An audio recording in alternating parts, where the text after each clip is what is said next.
Hello friends, welcome back. আমি আজকে আপনাদের দেখাবো কিভাবে ফেসবুক গ্রিড টুল ইউজ করতে হয়। আপনি গুগলে যে গ্রিড ইমেজ চেকার লিখে সার্চ দিবেন। দেখেন প্রথমে চলে আসছে গ্রিড ইমেজ চেকার টুল, প্রথমটাতেই ক্লিক করবেন। এখানে দেখেন, এখানে একটা দেখানো হয়েছে আর কি স্যাম্পল হিসাবে। সো আপনি কিভাবে চেক করবেন দেখেন। এখানে আসলাম, আমি একটা ইমেজ চেক করি, আপলোড করলাম। দেখেন পুরা রেশিওটাকে 5 ভাগে ভাগ করেছে। দেখেন 1 2 3 4 5, 1 2 3 4 5 টোটাল ইমেজটাকে সে উইডথে 5, হাইটে 5 করেছে। সো আপনি এখানে আপনি মিনিমাম 5টা ঘর আপনি নিতে পারবেন টেক্সটের জন্য। সো প্রতিটা ঘরের জন্য আপনাকে 4% করে আপনাকে দিবে। সো টোটাল ইমেজের ভিতরে আপনি 20% টেক্সট আপনি রাখতে পারবেন। সো কীভাবে চেক করব, আমি ধরেন এই ঘরটাতে আমার টেক্সট আছে, আমি এই ঘরটা সিলেক্ট করলাম। দেখেন 4% এখান থেকে অলরেডি কাউন্ট হয়ে গিয়েছে। পরে একটা ঘর নিলাম যেটার ভিতরে আমার টেক্সট আছে।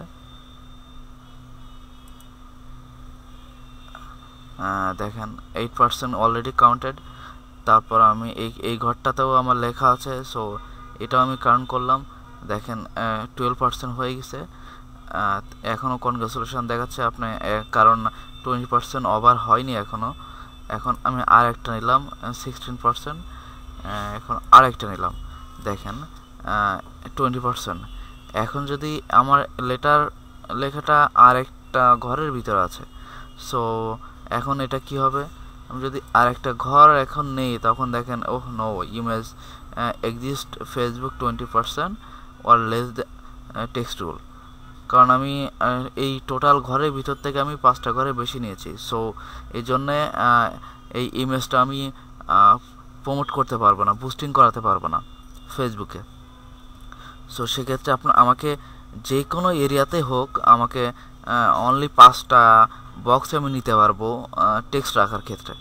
সো আমি ছোটো করে আমি 5টা ঘরের ভিতরে রাখতে পারি, 4টার ভিতরে রাখতে পারি। আরেকটা বিষয়, এখানে যে অন্যান্য যে ইমেজ দেখছেন, এটা কিন্তু এই বোতলের গায়ের ইমেজ।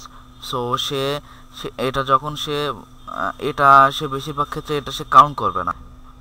গ্রিড টুলসের মাধ্যমে আমি দেখালাম। সো ইলাস্ট্রেটরের মাধ্যমে আপনি ম্যানুয়ালি কীভাবে করবেন আমি সেটা দেখাই আপনাকে।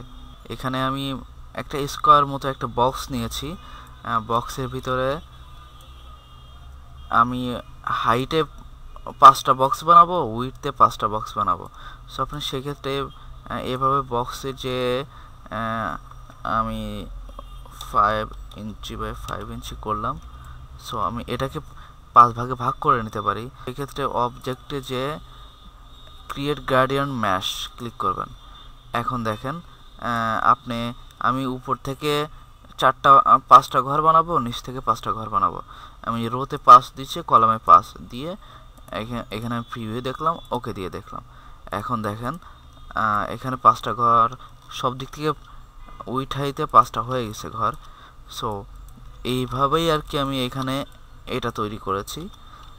এই যে এটা দেখতে পাচ্ছেন, এটা আমি একটা নির্দিষ্ট এই যে 5টা এরিয়ার ভিতরেই আমি টেক্সট রাখতে যাচ্ছি। মানে এই টোটাল যে জায়গাটা আছে এর ভিতরে আমি 20% জায়গাতে আমি টেক্সট রাখতে যাচ্ছি। চলুন দেখা যাক। এটা নিয়ে আমি এখানে এই এরিয়ার ভিতরে বসালাম।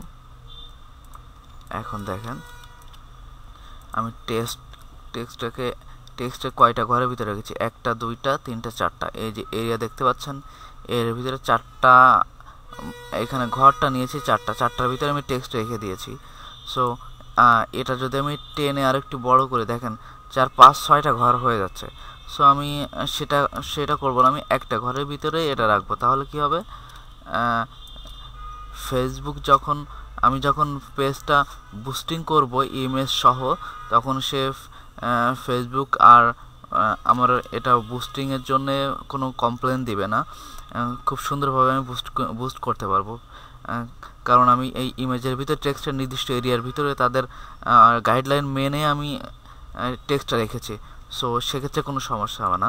আমি আরেকটা দেখাই, চলুন।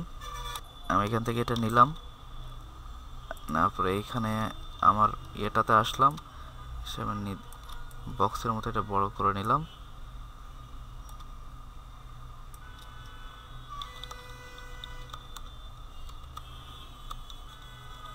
এখন দেখেন এখানে সে কয়টা ঘর নিয়েছে, আপনি একটা ধারণা করে নেন। এখানে যদি আরেকটা এভাবে ঘর হতো, এখানে যদি আরেকটা হতো, 1 2 3 4 5টা, এভাবে যদি আরেকটা হতো তাহলে কয়টা? 1টা 2টা 3টা 4টা 5টা। সো আমার এখন আমি এই জায়গার ভিতরে, এই এরিয়াটার ভিতরে 5টা এরিয়ার ভিতরে 5টা বক্সের ভিতরে আমি টেক্সট রাখতে পারবো।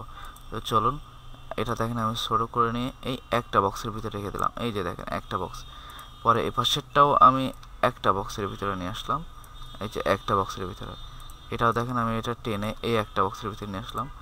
এটা আমি আরেকটু ছোট করে দিলাম, দিয়ে নির্দিষ্ট এরিয়ার ভিতরে নিয়ে আসলাম। এটা দেখতে একটু কেমন লাগছে, এটা ছোট করে দিলাম। এখন আমি ইমেজটাকে একটু আরেকটু বড় করে দিলাম।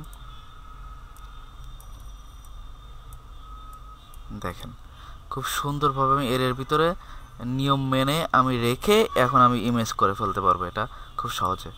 সেভ ফর ওয়েব, এখানে গেলাম, দেখেন 157 kbps হয়েছে।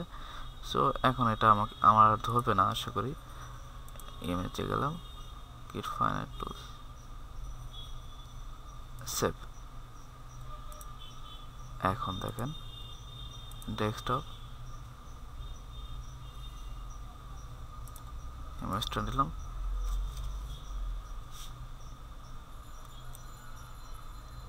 এখন দেখেন আমার টেক্সটটা কিন্তু নির্দিষ্ট তাদের নিয়মের ভিতরেই রয়েছে। আমি একটা ঘর টেক্সট নিলাম, একটা নিলাম, একটা নিলাম, একটা নিলাম। দেখেন খুব সুন্দরভাবে আমি এটা এখন বুস্টিং করাতে পারবো ইমেজটা। সো এইভাবে আপনি ম্যানুয়ালি সব ইমেজগুলা ফটোশপ থেকে হোক আর ইলাস্ট্রেটর থেকে হোক আপনি সুন্দরভাবে সেট করে তারপর আপনি বুস্টিং করাতে পারবেন। সো থ্যাংক ইউ ভিউয়ার্স আমার ভিডিওটা দেখার জন্য। যদি আপনার ভালো লেগে থাকে, কোনো এই ব্যাপারে কোনো কমেন্টস থাকে, কোনো কিছু জানার থাকে, আপনি অবশ্যই কমেন্টস করবেন, একটা সাবস্ক্রাইব করতে বলবেন না। Thank you viewers.